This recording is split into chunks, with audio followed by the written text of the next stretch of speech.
আসসালামু আলাইকুম। আজকে এসএসসির বায়োলজি ক্লাস।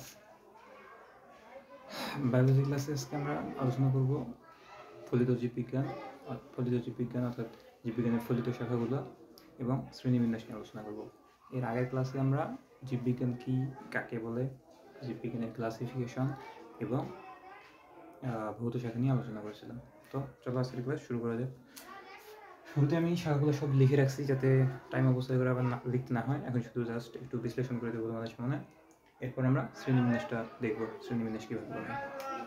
আচ্ছা, দেখো, ফলিত শাখা মূলত কী? ফলিত শাখা হচ্ছে যেখানে প্র্যাকটিক্যালি হাতে কলমে আর কি জীববিজ্ঞানের যে বিষয়গুলো হাতে কলমে দেখতে হয়, হাতে কলমে যে প্রয়োগ করা যায়, প্রায়োগিক যে বিষয়গুলো আছে সেই বিষয়গুলো আছে ফলিত জীববিজ্ঞান বা ফলিত শাখা। অর্থাৎ আমি স্পেসিফিক সংজ্ঞাটা এখন বলতেছি, স্পেসিফিক সংজ্ঞা এটা তোমরা লিখে নাও। জীববিজ্ঞানের যে শাখায় প্রায়োগিক বিষয় নিয়ে আলোচনা করা হয়, জীববিজ্ঞানের প্রায়োগিক বিষয় নিয়ে আলোচনা করা হয় তাকে ফলিত জীববিজ্ঞান বা ফলিত শাখা বলে। ওকে, আচ্ছা চলো এখন আমরা দেখবো যে ফলিত জীববিজ্ঞানের কী কী শাখা আছে। ঠিক আছে, শুরুতে দেখা আছে বন্যপ্রাণীবিদ্যা। বন্যপ্রাণীবিদ্যা অর্থাৎ বনের মধ্যে যে সকল পশু থাকে, পশু পাখি থাকে, সেই পশু পাখি সম্পর্কিত যে বিজ্ঞানটা সেটাকে আমরা বলবো যে বন্যপ্রাণীবিদ্যা। অর্থাৎ বন জঙ্গলের পশু পাখি নিয়ে যে শাখার মধ্যে আলোচনা করা হয় এবং প্রায়োগিকভাবে কাজ করা হয় সেই শাখাটাকে বলা হয় বন্যপ্রাণীবিদ্যা। তুমি এখন মনে করো সুন্দরবনের মধ্যে গিয়ে বন্যপ্রাণী নিয়ে গবেষণা করতেছো। তো বন্যপ্রাণী নিয়ে যদি গবেষণা করতে চাও তাহলে তোমাকে জঙ্গলে যাইতে হবে, প্রায়োগিকভাবে গবেষণাটা করতে হবে। ল্যাবে বসে থেকে গবেষণাটা করা সম্ভব না। এই যে প্রায়োগিকভাবে গবেষণা করা লাগতেছে, এই জন্য এটাকে বলা হয় ফলিত শাখা। ওকে, আচ্ছা, এটা গেল। এরপর হচ্ছে পরজীবী বিদ্যা। পরজীবী বলতে আমরা আসলে কি বুঝি? পরজীবী হচ্ছে যে ক্ষুদ্র ক্ষুদ্র জীবগুলা আরেকটা জীবের উপর ডিপেন্ড করে, আরেকটা জীবের উপর নির্ভর করে বেঁচে থাকে। যে জীবগুলা আরেকটা জীবের উপর নির্ভর করে বেঁচে থাকে ওইগুলাকে বলা হয় পরজীবী। বুঝছো? তো এই পরজীবী নিয়ে যে শাখার মধ্যে আলোচনা করা হয় সেটা হচ্ছে পরজীবী বিদ্যা। সেটাকে বলা হয় পরজীবী বিদ্যা। তো এই পরজীবীগুলা যখন তুমি এই পরজীবী নিয়ে গবেষণা করতে যাবে তখন সেই পরজীবী জীবটাকে, সেই পরজীবীটাকে তোমার ল্যাবের মধ্যে নিয়ে এক্সপেরিমেন্ট করতে হবে। এই যে এক্সপেরিমেন্টটা তুমি করতেছো এটা প্রায়োগিক একটা বিষয়। প্রায়োগিক বিষয় হওয়ার কারণে এটাকে ফলিত শাখার মধ্যে রাখা হয়েছে। ওকে, তাহলে আমাদের যে বন্যপ্রাণীবিদ্যা এটাকে আমরা বলবো যে জীববিজ্ঞানের ফলিত শাখার যে শাখায় বন্যপ্রাণী নিয়ে আলোচনা করা হয়, বন্যপ্রাণী নিয়ে গবেষণা করা হয়, সেই শাখাটাকে বলা হয় বন্যপ্রাণীবিদ্যা। এবং ফলিত শাখার যে শাখায় পরজীবী নিয়ে আলোচনা করা হয় সেটাকে বলা হয় পরজীবী বিদ্যা। সংজ্ঞা সহ বুঝে দিলাম। ওকে, এরপর আসো জীব পরিসংখ্যান বিদ্যা। জীব পরিসংখ্যান বিদ্যা বলতে আসলে বোঝায় যে একটা নির্দিষ্ট এলাকার মধ্যে কতগুলা জীব আছে এর পরিসংখ্যান করা, এটার গণনা করা, এটাকে বলা হয় জীব পরিসংখ্যান। এই জীব পরিসংখ্যান নিয়ে যে শাখার মধ্যে আলোচনা করা হয় এটাকে বলা হয় জীব পরিসংখ্যান বিদ্যা। এখন তুমি যদি একটা নির্দিষ্ট এলাকার যদি জীব গণনা করতে চাও সেটা তো প্রায়োগিক একটা বিষয়, প্র্যাকটিক্যালভাবে করতে হবে। তো এই জন্য এটাকে ফলিত শাখার মধ্যে রাখা হয়েছে। তোমরা তোমাদের ফোনের সাউন্ডটা একটু বাড়ায় নাও, অর্থাৎ ফুল ভলিউম দিয়ে নাও। আমার সাউন্ডটা হয়তো একটু কম হইতেছে, ফুল ভলিউম দিয়ে নাও তাহলে শুনতে পারবে। ওকে, তাহলে আমাদের জীব পরিসংখ্যান হয়ে গেছে। এখন আমরা দেখব জিন প্রযুক্তি। জিন মূলত আমাদের বৈশিষ্ট্য নিয়ন্ত্রণ করে। জিন আমাদের বৈশিষ্ট্য নিয়ন্ত্রণ করে। তো এটা আমাদের নিউক্লিয়াসের ডিএনএর মধ্যে থাকে। আমরা যখন নিউক্লিয়াস ডিএনএ এগুলো পড়বো তখন এটা জানতে পারবো। আপাতত শুধু এটুকু জানো যে আমাদের নিউক্লিয়াসের মধ্যে জিন থাকে, নিউক্লিয়াসের ডিএনএর ভিতরে জিন থাকে। এই জিনগুলোকে কাজে লাগিয়ে যদি কোনো নতুন আবিষ্কার করা যায়, এই জিনগুলোকে কাজে লাগিয়ে যদি নতুন এমন কিছু আবিষ্কার করা যায় যেটা দিয়ে আমাদের মানুষের উপকার হবে, এটা যদি প্রযুক্তির মাধ্যমে করা হয় তাহলে সেটাকে বলা হয় তোমার জিন প্রযুক্তি। ঠিক আছে, তো এই জিন প্রযুক্তি যেখানে করা হয়, জিন প্রযুক্তি নিয়ে যেখানে আলোচনা করা হয় ওই শাখাটাকে বলা হয় জিন প্রযুক্তির ফলিত শাখার জিন প্রযুক্তি। ঠিক আছে, তো তো যেহেতু এটা একটা প্রায়োগিক বিষয় তাই এটাকে ফলিত শাখার মধ্যে রাখা হয়েছে। আচ্ছা, এরপর আমরা আসি জীব প্রযুক্তির মধ্যে। এই সংজ্ঞাগুলো তোমাদেরকে মুখস্থ করতে হবে না, এই সংজ্ঞাগুলো তোমরা এই ওয়ার্ডটা থেকে বের করে আনবে। যেমন এখানে প্রথমে বলা হয়েছিল বন্যপ্রাণীবিদ্যা, নামটা থেকেই সংজ্ঞাটা বের করে আনবা, মুখস্থ করার কোনো প্রয়োজন নেই। আচ্ছা, এরপর আমরা আসি জীব প্রযুক্তিতে। জীব প্রযুক্তি হচ্ছে মানুষ এবং অন্যান্য জীবের জন্য প্রযুক্তি ব্যবহার করে যদি কোনো উন্নতি করা যায়। মানুষ এবং অন্যান্য জীবের, ভালো করে ঠান্ডা মাথায় বোঝো, মানুষ এবং অন্যান্য যে জীবগুলো আছে, যাদের জীবন আছে তারাই জীব, তো মানুষ এবং অন্যান্য জীবগুলোর প্রযুক্তি ব্যবহার করে যদি কোনো উন্নতি করা যায়, এই জিনিসটাকে বলা হয় জীব প্রযুক্তি। তো ফলিত শাখার যে শাখায় মানুষ এবং অন্যান্য জীবের জন্য প্রযুক্তি ব্যবহার করে উন্নতি সাধনের প্রক্রিয়া সম্পর্কগুলো আলোচনা করা হয়, এইটাকে বলা হয় জীব প্রযুক্তি। তো জীব প্রযুক্তি একটা মানুষ এবং অন্যান্য জীবের যদি উন্নতি করতে চাও, জীব প্রযুক্তি ব্যবহার করে তাদের উন্নতি করতে গেলে সেটা একটা প্রায়োগিক বিষয়, সেটা করতে হবে, প্র্যাকটিক্যালি করতে হবে। তো এই জন্য এটাকে ফলিত শাখায় রাখা হয়েছে। আচ্ছা, এরপর আমরা আসি প্রাণ রসায়ন। প্রাণ রসায়ন এই শাখাটা হইতেছে রসায়ন সম্পর্কিত শাখা। কিন্তু দেখ, তোমরা একটা জিনিস লক্ষ্য করো, আমাদের শরীরের ভিতরে অনবরত অনেক বিক্রিয়া হইতেছে। এই বিক্রিয়াগুলো কীভাবে হইতেছে এগুলো আলোচনা করা হয় প্রাণ রসায়নের মধ্যে। আবার এই প্রাণ রসায়ন শাখার মধ্যে রসায়ন এবং জীববিজ্ঞানের একটা সম্পর্ক জুড়ে দেওয়া হয়। রসায়ন এবং জীববিজ্ঞানের একটা সম্পর্ক জুড়ে দেওয়া হয় এই প্রাণ রসায়ন শাখার মধ্যে। অর্থাৎ রাসায়নিক বিষয়গুলো জীববিজ্ঞানের সাথে জুড়ে দেওয়ার যে শাখাটা, ওইটি হচ্ছে প্রাণ রসায়ন। বোঝা গেল? এবং আমাদের শরীরের ভিতরে প্রতিনিয়ত কিন্তু রাসায়নিক বিক্রিয়া ঘটতেছে, রাসায়নিক কাজ হইতেছে। এইগুলা নিয়ে যেখানে আলোচনা করা হয় এবং এইগুলা সম্পর্কিত প্র্যাকটিক্যাল বিষয় যেখানে দেখানো হয়, সেটাই হচ্ছে প্রাণ রসায়ন। তো এটা যেহেতু একটা প্রায়োগিক বিষয়, তাই এটাকে ফলিত শাখার মধ্যে রাখা হয়েছে। আচ্ছা, এরপর আমরা আসি ফার্মেসি। ফার্মেসি আমরা সকলেই চিনি, তো এটা নিয়ে বিস্তারিত বলার কিছু নেই। যেখানে ঔষধ সম্পর্কিত, ঔষধ শিল্প, এগুলো নিয়ে আলোচনা করা হয়, সেটা হচ্ছে ফার্মেসি। আচ্ছা, এরপর আসি আমরা জীবাশ্ম বিজ্ঞান।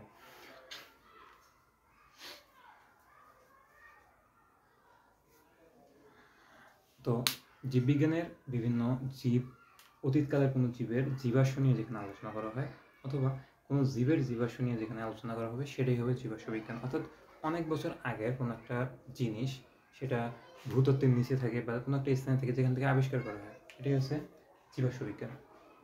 তো এটা যদি কোনো একটা আগের জিনিসের জীবাশ্ম আবিষ্কার করতে চাও, সেটা প্রায়োগিকভাবে করতে হয়, প্র্যাকটিক্যালি করতে হবে। তো এই কারণে এটাকে ফলিত শাখার মধ্যে রাখা হয়েছে। আচ্ছা, এবার হচ্ছে মৎস্যবিজ্ঞান। মৎস্যবিজ্ঞানের শাখার মধ্যে মাছের জীবন ব্যবস্থা, মাছের চাষ, মাছের রোগবালাই, মাছের খাদ্য ইত্যাদি বিষয়গুলো নিয়ে যেখানে আলোচনা করা হয়, সেই শাখাটাকে বলা হয় মৎস্যবিজ্ঞান। তো মাছ যদি চাষ করতে চাও, সেটা তো করতে হবে, প্র্যাকটিক্যালভাবে করতে হবে, এই কারণে এটাকে ফলিত শাখার মধ্যে রাখা হয়েছে। তো এই সংজ্ঞাটা হবে এরকম। আমি কিন্তু প্রত্যেকটা সংজ্ঞা চাইলে বলতে পারবো, আমি মনে করি যে তোমরা এই সংজ্ঞাগুলো বানিয়ে নিতে পারবা, তাই আমি অতটাও ভালোভাবে বলতেছি না, তো তোমরা বানিয়ে নিবা। আচ্ছা, মৎস্যবিজ্ঞান দেখো, ফলিত শাখার যে শাখায় মাছের জীবন ব্যবস্থা, মাছের চাষ, মাছের খাদ্যাভ্যাস ইত্যাদি নিয়ে আলোচনা করা হয়, সেটাকে বলা হয় মৎস্যবিজ্ঞান। তোমাদের কোনোখানে যদি বুঝতে সমস্যা হয়, অবশ্যই কমেন্ট করে জানাবা, তাহলে আমি পরবর্তীতে ডাউট সলভিং ক্লাস দিয়ে সেটা সলভ করে দেবো, ঠিক আছে? আচ্ছা, এরপর আমরা আসি অণুজীব বিজ্ঞানের মধ্যে। অণুজীব বিজ্ঞান, অণুজীব কোনগুলা? খুবই ক্ষুদ্র যে জীবগুলা এবং যে জীবগুলার দেখা যায় দেহ সুগঠিত নয়, এগুলো হচ্ছে অণুজীব। অণুজীব সম্পর্কে আমাদের পরে আরও পড়াশোনা আছে। তো আপাতত জানবো যে জীবগুলো অনেক ক্ষুদ্র হয়, সেগুলো হচ্ছে অণুজীব। অর্থাৎ অণুবীক্ষণ যন্ত্র দিয়ে যে জীবগুলোকে দেখতে হয়, সেগুলো হচ্ছে অণুজীব। তো এই অণুজীব নিয়ে যেখানে আলোচনা করা হয়, অণুজীব নিয়ে গবেষণা করা হয়, সেটাকে বলা হয় অণুজীব বিজ্ঞান। এটা ফলিত শাখার একটা শাখা। ওকে, এরপর হচ্ছে কীটতত্ত্ব। ক্ষুদ্র ক্ষুদ্র পোকামাকড় যেগুলো আছে, এগুলাকে কীট বলা হয়। ক্ষুদ্র পোকামাকড়, ক্ষুদ্র কীট পতঙ্গ যেগুলো থাকে, এগুলা নিয়ে যেই শাখার মধ্যে আলোচনা করা হয়, সেটাকে কিন্তু বলা হয় তোমার কীটতত্ত্ব। তো একটা ক্ষুদ্র পোকা নিয়ে যদি তুমি গবেষণা করতে যাও, সেটা তো প্র্যাকটিক্যালভাবে করতে হবে। তো এই প্র্যাকটিক্যালভাবে করার কারণে এটাকে ফলিত শাখায় রাখা হয়েছে। বুঝা গেল? আচ্ছা, এরপর হচ্ছে কৃষি বিজ্ঞান। এইখানে আর বলার কিছু নেই। কৃষি কাজ যদি করতে চাও, সেটা প্র্যাকটিক্যালভাবে করার সেটা কোনো ওয়ে আছে? নাই। তো কৃষি সম্পর্কিত আলোচনা, কৃষি সম্পর্কিত গবেষণা সম্পর্কে যেখানে আলোচনা করা হয়, যে শাখার মধ্যে আলোচনা করা হয়, ওইটাই হচ্ছে কৃষি বিজ্ঞান। তো কৃষি কাজ, কৃষির গবেষণা যেহেতু প্র্যাকটিক্যালভাবে করতে হয়, তাই এটাকে ফলিত শাখায় রাখা হয়েছে। ওকে, এবার আসি আমরা চিকিৎসা বিজ্ঞানে। মানুষের বিভিন্ন রোগবালাই চিকিৎসার ডক্টররা যখন দেন, সেটা প্র্যাকটিক্যালভাবে দিতে হয়, নাকি আমরা শুধু বই পড়ি যে এই রোগ হলে এই চিকিৎসা নিতে হবে, ব্যাস এইটুকুই? না, প্র্যাকটিক্যালভাবে চিকিৎসাটা করেন ডাক্তাররা, প্র্যাকটিক্যালভাবে চিকিৎসা দেন। এই যে প্র্যাকটিক্যালভাবে দেওয়ার কারণে এটাকে ফলিত শাখায় রাখা হয়েছে। আর যদি শুধু আমরা চিকিৎসা সম্পর্কে পড়তাম, প্র্যাকটিক্যালভাবে না করতাম, তাহলে কি হইতো? তাহলে রোগী মারা যেত। ঠিক আছে? এটা প্র্যাকটিক্যালভাবে চিকিৎসা দেন ডাক্তাররা, ডাক্তাররা প্রায় প্র্যাকটিক্যালভাবে চিকিৎসা করেন, অপারেশন করেন, বিভিন্ন ওষুধ খেতে দেন, তারপরে বিভিন্ন টেস্ট করান। এই যে এগুলো তো প্র্যাকটিক্যালভাবে করতে হয়, যার কারণে এটাকে ফলিত শাখায় রাখা হয়েছে। ঠিক আছে? ওকে, এবার আসি আমরা পরিবেশ বিজ্ঞানে। পরিবেশ বিজ্ঞানের মধ্যে পরিবেশ সম্পর্কিত বিভিন্ন বিষয় নিয়ে গবেষণা করা হয়। পরিবেশের কি করলে পরিবেশের উন্নতি করা যাবে, কি করলে পরিবেশটা আরেকটু সুন্দর করা যাবে, কি করলে পরিবেশে থাকা জীবগুলোর জীবনমান উন্নয়ন করা যাবে, এই যে প্র্যাকটিক্যাল বিষয়গুলো, এগুলা নিয়ে এই পরিবেশ বিজ্ঞানের মধ্যে আলোচনা করা হয়। ঠিক আছে? তো এই কারণে এটাকে ফলিত শাখার মধ্যে রাখা হয়েছে। এরপর আমরা আসি সামুদ্রিক জীববিজ্ঞানে। দেখো, তোমাদের এই শাখাগুলোর নাম কিন্তু মাস্ট বি মুখস্থ রাখতে হবে বা মনে রাখতে হবে।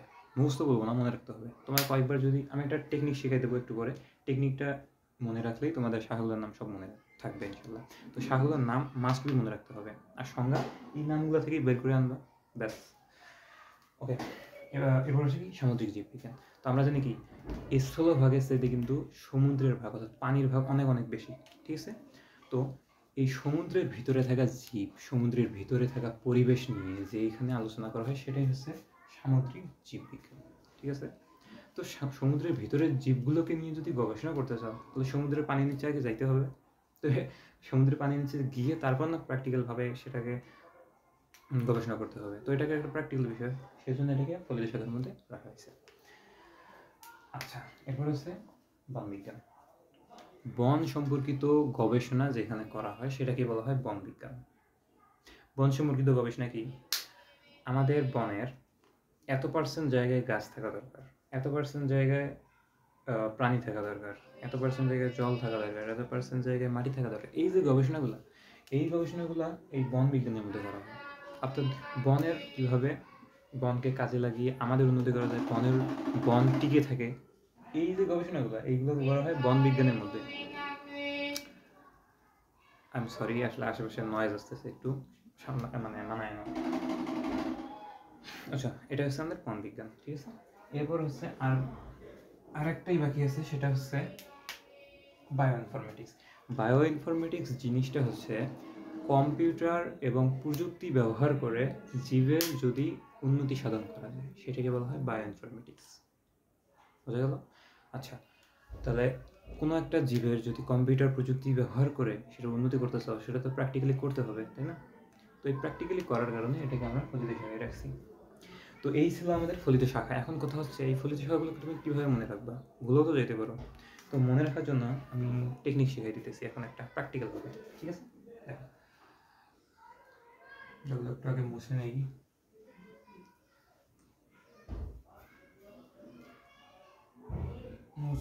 একবার। তোমাদের কোথাও যদি বুঝতে সমস্যা হয়, অবশ্যই আমাকে কমেন্ট করে জানাবা, অথবা আমাকে ফেসবুকের মধ্যে গিয়ে জানাবা। ঠিক আছে? তাহলে আমি অবশ্যই সেগুলো সলভ করে দেবো।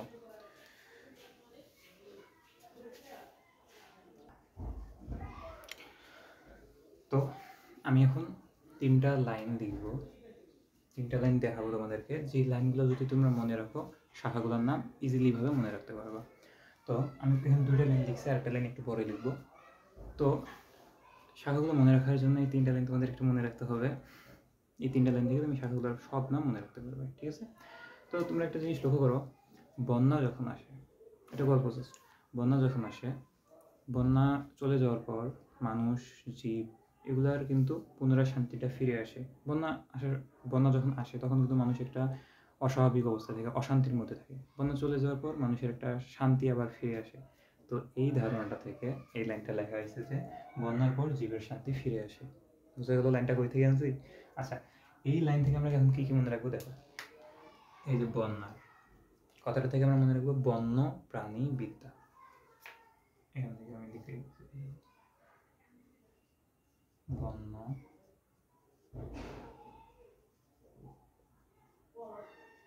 প্রাণী বিদ্যা, বুঝা গেল? বন্য প্রাণী বিদ্যা, তাহলে বন্য শব্দটা থেকে আমি বন্য প্রাণী বিদ্যা মনে রাখবো।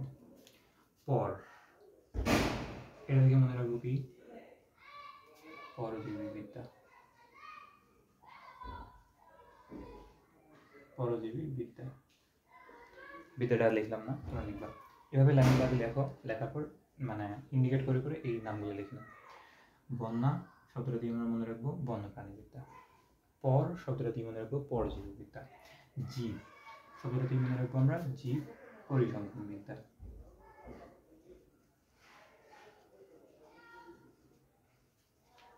জীব পরিসংখ্যান বিদ্যা মনে রাখবো, ঠিক আছে? তো এই লাইন থেকে আমরা 3টা শাখার নাম মনে রাখবো। প্রথম হচ্ছে বন্যা দিয়ে মনে রাখবো বন্যপ্রাণী বিদ্যা, পর দিয়ে মনে রাখবো পরজীবী বিদ্যা, জীব দিয়ে মনে রাখবো জীব পরিসংখ্যান বিদ্যা। আর বাকি এইটুকু লাগবে না, আমি ছন্দ মিলানোর জন্য মানে গল্পটা মনে রাখার জন্য লিখে গেছি আর কি। তো এটা হচ্ছে আমাদের ফার্স্ট আর কি টেকনিক। তো ফার্স্ট টেকনিক আমি এখন মুছে দিতেছি, লেখা হয়েছে। যদি বুঝতে সমস্যা হয় অবশ্যই আমাকে জানাবো কমেন্টে।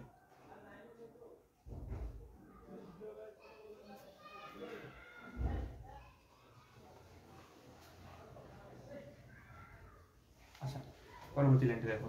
এরপর হচ্ছে আমি আচ্ছা আরেকটা গল্প, ছোট্ট গল্প।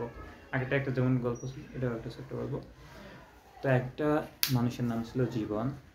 জীবন এই লোকটাকে, মানে তার নাম ছিল জীবন, এই লোকটাকে একবার জিনে ধরছিল। আমরা যারা মুসলমান আছি তারা কিন্তু জিনে বিশ্বাস করি। তো এই জিনে ধরার পর তার অবস্থা অনেক খারাপ হয়ে গেছিলো। তো তাকে ফার্মেসিতে নিয়ে গিয়েও কোনো কাজ হয়নি। এই গল্পটা থেকে আমি লাইনটা বানাইছি দেখো। জিনে ধরে জীবনের প্রাণ সংশয় ঘটলো, ফার্মেসিতে গিয়েও কাজ হলো না, ঠিক আছে? তো আমি এখানে এই যে জিন শব্দটা, এটা দিয়ে মনে রাখবো জিন প্রযুক্তি।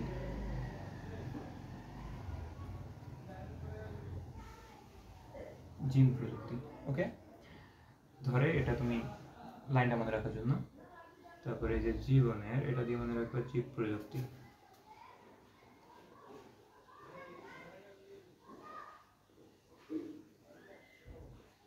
জীব প্রযুক্তি।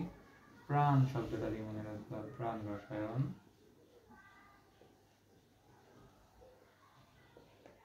প্রাণ রসায়ন, সংশয় ঘটলো এটা লাগবে না। এরপরে যে ফার্মেসি, এটা দিয়ে মনে রাখবা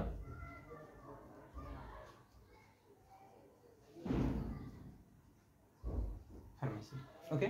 এটাই হচ্ছে আমাদের এখানে 4টা মনে রাখা যাবে। জিন দিয়ে জিন প্রযুক্তি, জীব দিয়ে জীব প্রযুক্তি, প্রাণ দিয়ে প্রাণ রসায়ন এবং ফার্মেসি দিয়ে ফার্মেসি। এবার আমরা 3 নম্বর লাইনটা লিখবো দেখো।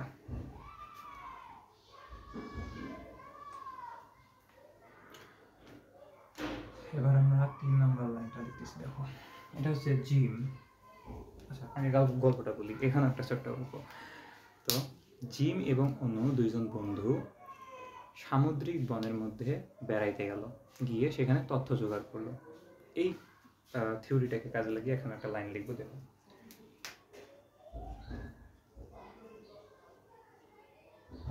জিম কীট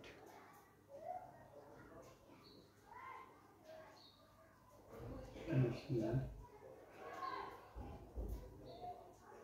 চিকি পরিধান করে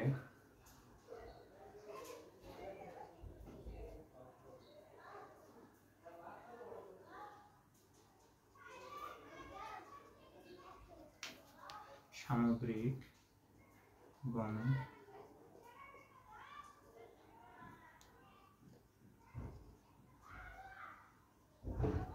ইনফরমেশন নিতে গেল। আচ্ছা, এই লাইনটা থেকে আমরা এই কৃষি থেকে এটা একটু অদ্ভুত লাগতে পারে, তো আমি এটা মানে মনে রাখার জন্য যে বিজ্ঞান শাখাগুলোর নাম মনে রাখার জন্য আর কি এই 3টা লিখে দিছি। এই 3টা পরিধান করে তারা সামুদ্রিক বনের মধ্যে ইনফরমেশন জোগাড় করতে গেছে। দেখো জিম, এই বুদ্ধিজয় দীর্ঘ, এটা দিয়ে মনে রাখবো আমরা জীবাশ্ম বিজ্ঞান,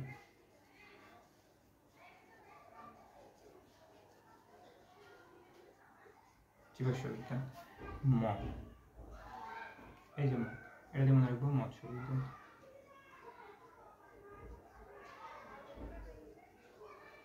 আচ্ছা, বিজ্ঞানটা না লিখবো, আমরা বুঝে নেবো মৎস্য বিজ্ঞান। অনু, এটা দিয়ে মনে রাখবো আমরা অনুজীব বিজ্ঞান। অনুজীব বিজ্ঞান। কীট, এটা দিয়ে মনে রাখবো কীট তত্ত্ব।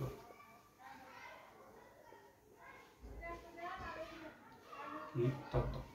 কৃষি, এটা দিয়ে মনে রাখবো কৃষি বিজ্ঞান। কৃষি বিজ্ঞান, বিজ্ঞান করতেছি। চিকিৎসা দিয়ে চিকিৎসা বিজ্ঞান। চিকিৎসা বিজ্ঞান। এখানে পরিবেশ, পরিবেশ বিজ্ঞান। সামুদ্রিক জীববিজ্ঞান।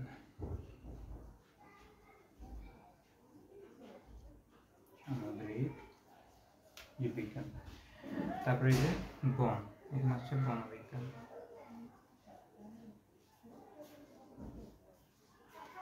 বন বিজ্ঞান। আর এই যে ইনফরমেশন, এটা দিয়ে বায়োইনফরমেটিক্স। বায়োইনফরমেটিক্স। তো এই হচ্ছে আমাদের টেকনিকগুলা, শাখা নাম মনে রাখার জন্য এই টেকনিকগুলো আমরা ব্যবহার করব। তো আশা করি তোমাদের তুলে নেওয়া হয়েছে, আমি শিখতেছি। এই নিয়ে আমাদের ফলিত শাখা শেষ।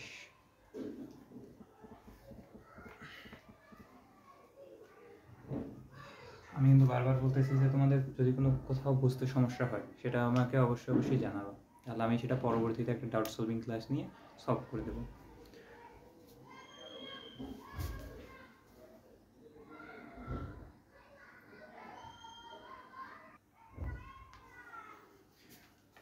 ওকে,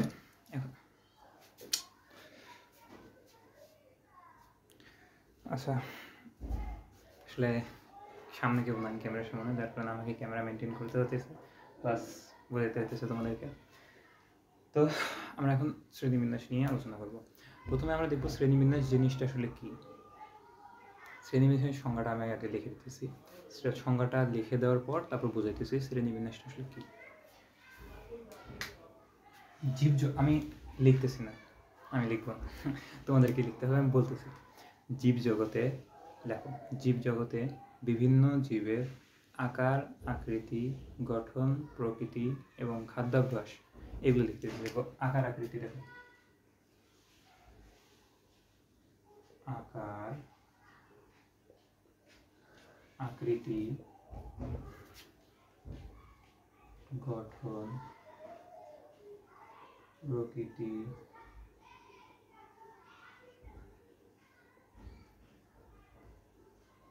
খাদ্যাভ্যাস,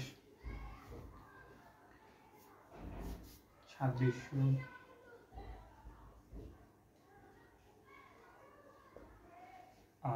খাদ্যাভ্যাসটা মিশিয়ে দাও, এটা এখানে দেওয়া যাবে না। বৈসাদৃশ্য,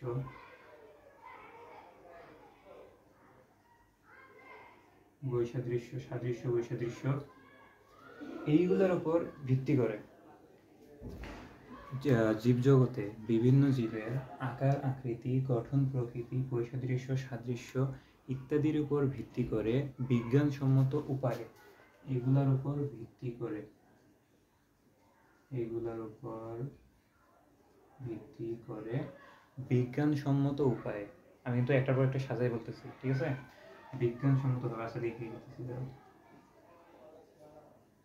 বিজ্ঞানসম্মত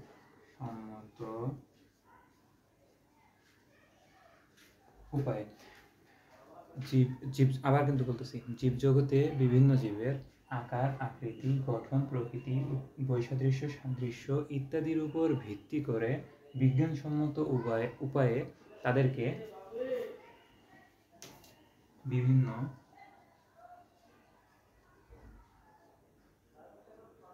বিভাগ, পর্ব, শ্রেণী, বর্গ, গোত্র, গণ এবং প্রজাতি প্রজাতি ইত্যাদি ধাপগুলোতে বিন্যাস করার যে পদ্ধতি সেটাকে বলা হয় শ্রেণীবিন্যাস পদ্ধতি। তোমাদের কিন্তু এই যে এইগুলো আছে না, বিভাগ পর্ব, শ্রেণীবিভাগ, গোত্রগণ, প্রজাতি, এগুলো কিন্তু মুখস্থ করতে হবে, কারণ এগুলো নিয়ে আমাদের সামনে আরও পড়াশোনা আছে। তাই এগুলো অবশ্যই মনে রাখতে হবে এবং সিরিয়াল বাই মনে রাখতে হবে, সিরিয়াল অনুযায়ী মনে রাখতে হবে। বিভাগ পর্ব, শ্রেণীবর্গ, গোত্রগণ, প্রজাতি, বিভাগ পর্ব, শ্রেণীবর্গ, গোত্রগণ, প্রজাতি হবে। তো আমি কিন্তু একটা স্পেসিফিক সংজ্ঞা বলে দিতেছি, এটা লিখবা অবশ্যই পরীক্ষার খাতায়, ফুল মার্ক দিয়ে দেবে, ঠিক আছে? আচ্ছা, আবার শুরু থেকে সংজ্ঞাটা বলি।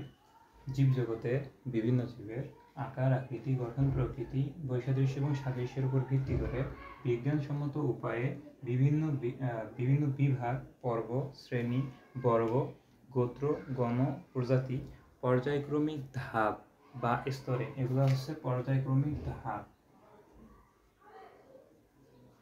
বা স্তরে বিন্যস্ত করার যে প্রক্রিয়া তাকে বলা হয় শ্রেণীবিন্যাস। একদম শ্রেণীবিন্যাসের একটা ক্লিয়ার সংজ্ঞা। ওকে, আচ্ছা, এবার আমরা দেখব শ্রেণীবিন্যাসের ইতিহাস। কিছু আছে, ইতিহাসগুলো দেখব।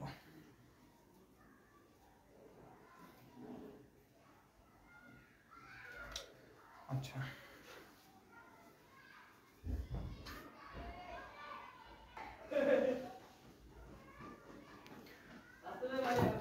আচ্ছা, তো শুরুর দিকে যখন জীববিজ্ঞানকে ভাগ করা হয়, তখন ক্যারোলাস লিনিয়াস যে সময়ে ছিলেন, ক্যারোলাস লিনিয়াস একজন বিজ্ঞানী। তো ক্যারোলাস লিনিয়াস বিজ্ঞানীর সময়কাল থেকে বিংশ শতাব্দীর মাঝামাঝি এই যে সময়টা, অর্থাৎ ক্যারোলাস লিনিয়াসের সময়কাল থেকে বিংশ শতাব্দীর মাঝামাঝি সময় পর্যন্ত যে সময়টা, এই সময়ে উদ্ভিদ পুরো জীবজগৎকে দুইটা ভাগে ভাগ করা হতো। একটা হচ্ছে উদ্ভিদ বিজ্ঞান আর একটা হচ্ছে প্রাণী বিজ্ঞান, একটা হচ্ছে উদ্ভিদ আর একটা হচ্ছে প্রাণী। এই দুইটা নিয়ে শুধু ভাগ করা হতো। কখন? যখন ক্যারোলাস লিনিয়াসের সময়কাল ছিল, এবং তখন থেকে নিয়ে বিংশ শতাব্দীর মাঝামাঝি সময় পর্যন্ত পুরো জীবজগৎকে, অর্থাৎ আমাদের পৃথিবীতে যা কিছু আছে জীব, এই জীবগুলোকে দুইটা ভাগে ভাগ করা হতো, একটা হচ্ছে উদ্ভিদ আর একটা হচ্ছে প্রাণী। এই যে ধারণাটা উদ্ভিদ এবং প্রাণী হিসেবে ভাগ করা পুরো জীবজগৎকে, এইটা চলতে থাকলো। এরপর বিংশ শতাব্দীর মাঝামাঝি সময় পর্যন্ত এসে চললো। এই ধারণাটা, অর্থাৎ উদ্ভিদ এবং প্রাণী হিসেবে ভাগ করার, জীবজগৎকে উদ্ভিদ এবং প্রাণী হিসেবে ভাগ করার এই ধারণাটা দিয়েছিলেন ক্যারোলাস লিনিয়াস। তো তিনি ধারণা দিয়ে চলে গেছেন উপরে। তো ক্যারোলাস লিনিয়াসের এই ধারণাটা বিংশ শতাব্দীর মাঝামাঝি সময় পর্যন্ত চলতে থাকে। তারপর অনেক বছর পর আরও যখন গবেষণা করে বিজ্ঞানীরা কোষের ডিএনএ, আরএনএ আবিষ্কার করলেন, কোষের প্রকারভেদ আবিষ্কার করলেন, কোষের বৈশিষ্ট্য আবিষ্কার করলেন, কোষের সংখ্যা আবিষ্কার করলেন। এই যে জিনিসগুলা, এইগুলো আবিষ্কার করার ফলে কি হয়েছে? বিজ্ঞান একটু আপডেট হয়েছে। তো এই আপডেট বিজ্ঞানে এসে আর.এইচ. হুইটেকার নামের একজন বিজ্ঞানী, এই যে কোষের এই জিনিসগুলো আবিষ্কার যখন হইল, এই জিনিসগুলোকে কাজে লাগিয়ে আর.এইচ. হুইটেকার নামের একজন বিজ্ঞানী 1969 সালে এসে আর.এইচ. হুইটেকার নামক বিজ্ঞানী কোষের এই জিনিসগুলোকে কাজে লাগিয়ে 5 কিংডম আবিষ্কার করেন। 5 কিংডম কি? এখন আমরা দেখি 5 কিংডম জিনিসটা আসলে কি। এটুকু কি বোঝা গেছে? আরেকবার বলে দেখো। ক্যারোলাস লিনিয়াস তার সময়কালে জীবজগতে দুইটা ভাগে ভাগ করেন, একটা হচ্ছে উদ্ভিদ আর একটা হচ্ছে প্রাণী। এই ধারণা চলতে থাকে বিংশ শতাব্দীর মাঝামাঝি সময় পর্যন্ত। বিংশ শতাব্দীর মাঝামাঝি সময়ে এসে 1969 সালে কোষের ডিএনএ, আরএনএ, কোষের প্রকারভেদ, কোষের বৈশিষ্ট্য, কোষের সংখ্যা, এইগুলো আবিষ্কার হওয়ার পর আর.এইচ. হুইটেকার পুরো জীবজগৎকে 5 কিংডমে ভাগ করেন বা 5টা রাজ্যে ভাগ করেন। এখন আমরা এই রাজ্যগুলো দেখব।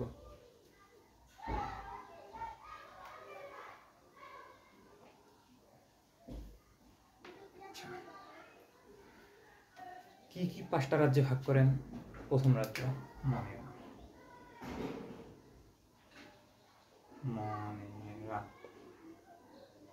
প্রোটিস্টা,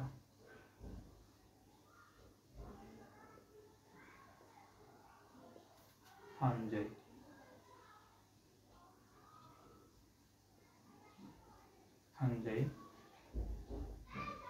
প্লান্টি,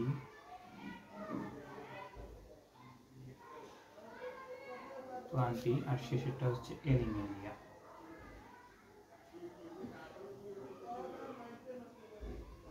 এনিমেলিয়া এই 5টা রাজ্য তিনি আবিষ্কার করেন। তিনি বললেন যে পৃথিবীর যত জীব আছে সব জীবকে এই 5টা রাজ্যের মধ্যে রাখা যায়। যে জীবগুলা মনেরা রাজ্যের অন্তর্ভুক্ত সেগুলোর বৈশিষ্ট্য একরকম, যে জীবগুলো প্রোটিস্টা রাজ্যের অন্তর্ভুক্ত সেগুলোর বৈশিষ্ট্য একরকম, সেগুলো দেখতে একরকম, সেগুলোর খাদ্যাভ্যাস একরকম। এইভাবে তিনি বললেন যে এই প্রত্যেকটা পর্বের মধ্যে যে প্রাণীগুলো থাকবে সেগুলো আলাদা আলাদা বৈশিষ্ট্য হয়ে থাকে। তো তো এই যে তিনি 5টা রাজ্যে ভাগ করলেন, এই ধারণাটা আবার চলতে থাকলো। এই ধারণাটা চলতে থাকলো 1974 সাল পর্যন্ত। 1974 সাল পর্যন্ত 1974 সাল পর্যন্ত পৃথিবীব্যাপী এটাই সবাই জানতো যে জীবজগৎকে 5টা রাজ্যের মধ্যে ভাগ করা যায়। কিন্তু 1974 সালে এসে আরেকজন বিজ্ঞানী, তার নাম হচ্ছে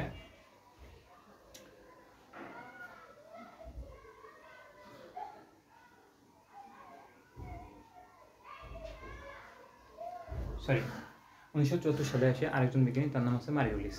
ঠিক আছে, তো এই 5টা রাজ্য ক্লাসিফিকেশনটা পুরো বিশ্বব্যাপী ছড়িয়ে থাকলো কত সাল পর্যন্ত? 1974 সাল পর্যন্ত। আর এটা দিয়েছিল আরিস হুইটেকার। 1974 সালে এসে আরেকজন বিজ্ঞানী, তার নাম হচ্ছে মার্কিউলিস। মার্কিউলিস,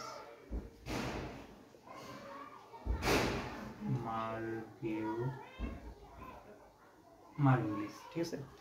তো মার্কিউলিস 1974 সালে এসে বললেন যে এই 5টা রাজ্যে পুরো জীবজগৎকে ভাগ করা যায়, ঠিক আছে, কিন্তু এই 5টা রাজ্যকে আবার 2টা সুপার কিংডমে ভাগ করা যায়। সুপার কিংডম, এগুলো ছিল কিংডম।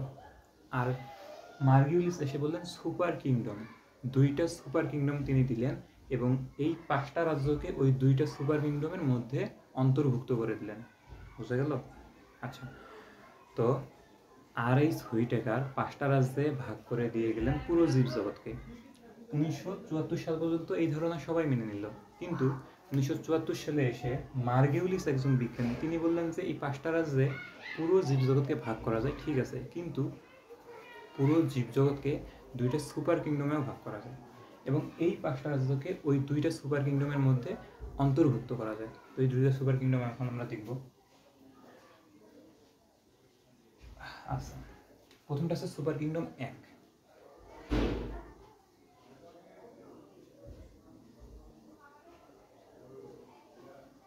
সুপার কিংডম 1 আর হচ্ছে আচ্ছা সুপার কিংডম 2। সুপার কিংডম 1 যেটা আছে এইটার নাম হচ্ছে প্রোক্যারিওটা।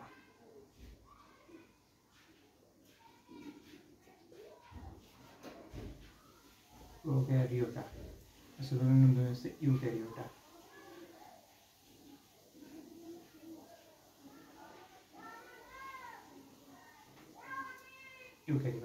সুপার কিংডম 1 এর নাম হচ্ছে প্রোক্যারিওটা আর সুপার কিংডম 2 এর নাম হচ্ছে ইউক্যারিওটা। এরপর তিনি এই মনেরা রাজ্যকে সুপার কিংডম 1 এর মধ্যে অন্তর্ভুক্ত করলেন। তিনি বললেন যে এই মনেরা রাজ্যের যে জীবগুলো সেগুলো সুপার কিংডম 1 এর অন্তর্ভুক্ত, অর্থাৎ তারা প্রোক্যারিওটা রাজ্যের মধ্যে থাকবে। আর বাকি এই যে চারটা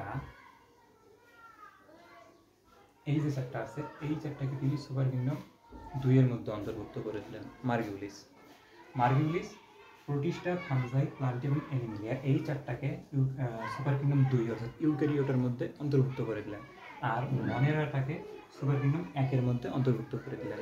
তিনি এইভাবে আর কি পুরো জীবজগৎকে শ্রেণীবিন্যাস করলেন। এটা হচ্ছে আপডেট শ্রেণীবিন্যাস পদ্ধতি, ঠিক আছে।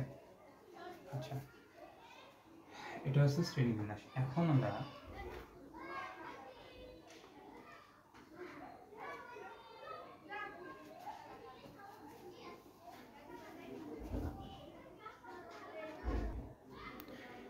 তো আজকের ক্লাসটা লম্বা করতে চাচ্ছি না। তো এই বিষয়টা অর্থাৎ সুপার কিংডম 1, প্রোক্যারিওটা রাজ্য মনেরা 1, এগুলো নিয়ে আমি পরবর্তী ক্লাসগুলোতে 5টা রাজ্য এবং সুপার কিংডম 2টা নিয়ে আলোচনা করে দেবো। তো আজকে এই পর্যন্তই। সবাই ভিডিওটা অবশ্যই শেয়ার করে দিবা এবং কোনো সমস্যা থাকলে আমাকে অবশ্যই কমেন্টের মধ্যে জানাবা। আল্লাহ হাফেজ।